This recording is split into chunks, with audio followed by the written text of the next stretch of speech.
Before we get into our discussion with our guest, a quick note. The you problem with Dr. P is for informational purposes only. It does not constitute medical or psychological advice and is not a substitute for professional medical advice, diagnosis, or treatment. Hello, welcome to the You Problem. Hello. Hi, how are you? Thank you for calling. Thank you for having me. Tell me all. Well, I think the biggest issue, I have a very estranged relationship with my mother, and it's How, troubling. how long has it been? I mean, when you mean estranged, what do you mean by estranged? Off and on over the years, physically have fought. She's attacked me.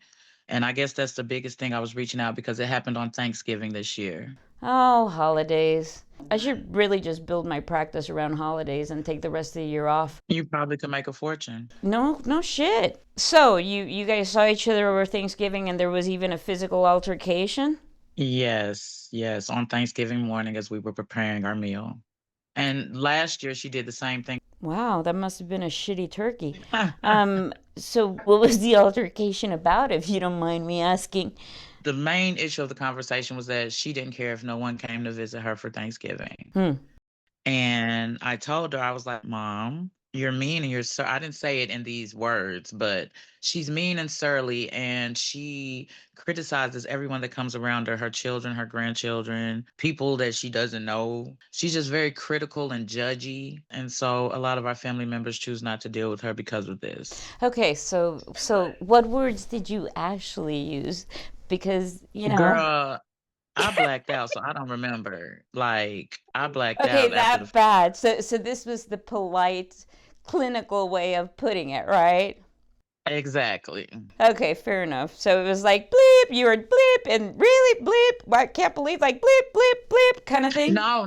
I don't curse at my mother. It wasn't like that. Okay. No, I was just telling her that she's mean and surly, and that's why no one wants to be around her. And maybe if she was nicer, she would have more of a relationship with her children, her grandchildren, her great grandchildren. Let me ask you this.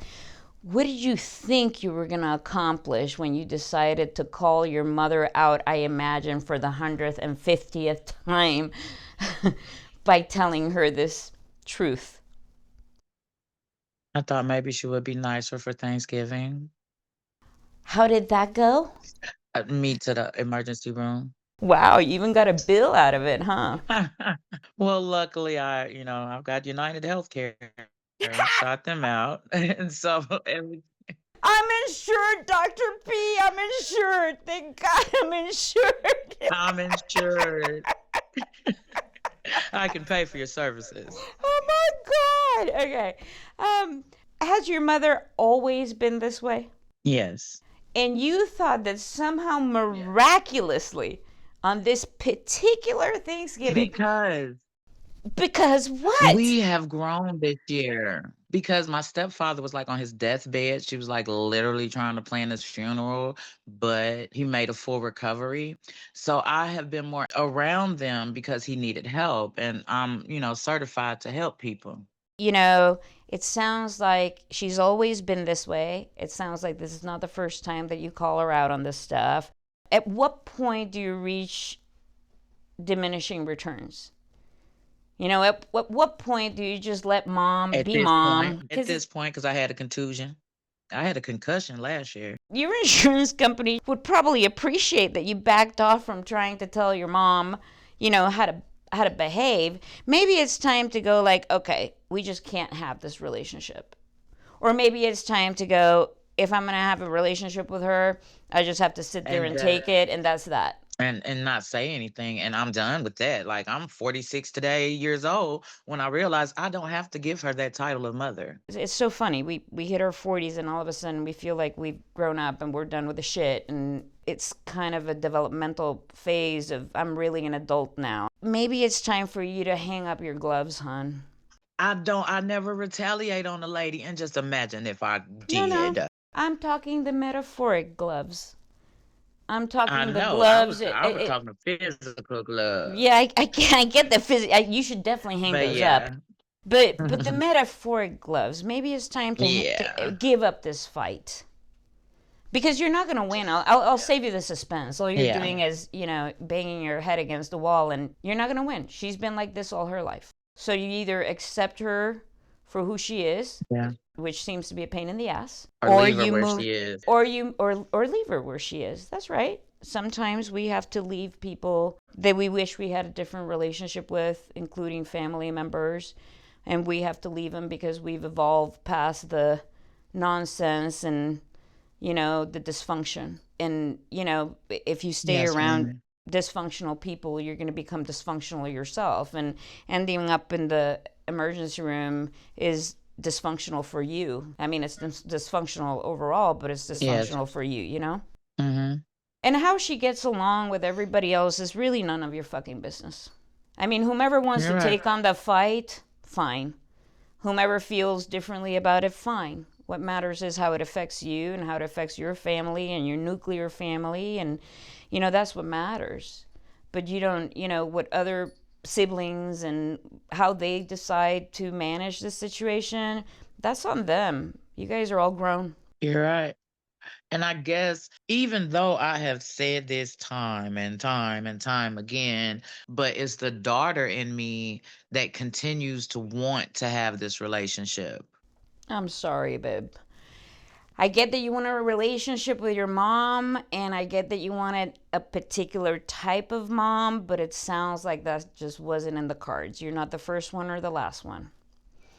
I mean, sometimes we wish No. we had a parent that was this way or that way or the other, and just wasn't in the cards for you. You Yes, can't ma'am. squeeze orange juice out of a lemon. You're right. If she's not accountable for one thing, she's not going to be accountable for other things. So You're right. drop the fruit bowl, hang up the gloves. Like, I'm sorry that a mother that you would wish for was just not in the cards for you. But you know what? You're a grown woman now. You're 46 years old.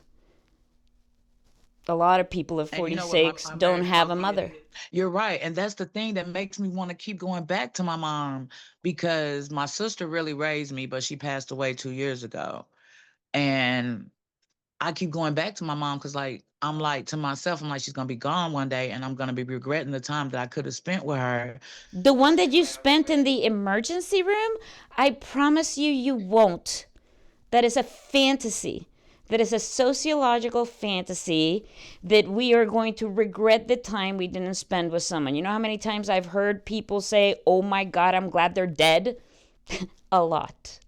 What you're grieving is the mother you never had, is not the mother that you have. Right. But I did have that. I had my sister, my great grandmother, and my great aunt. They were very matriarchal forces in my life. Baby, you were luckier than most. I say that, Then but you being that I'm here to confirm it. Then you were luckier than most, and I'm so glad that you had all those wonderful figures in your life. So hang up the gloves. But both philosophically and for the sake of the medical insurance. let's hang it up. Yeah, that I battle is over. I appreciate you for calling, and I hope you have a nice day. You do the same. I appreciate you listening to me and giving me the energy to hang up the gloves. My gosh, it's my pleasure. I wish you well. Thank you, Dr. P. Bye.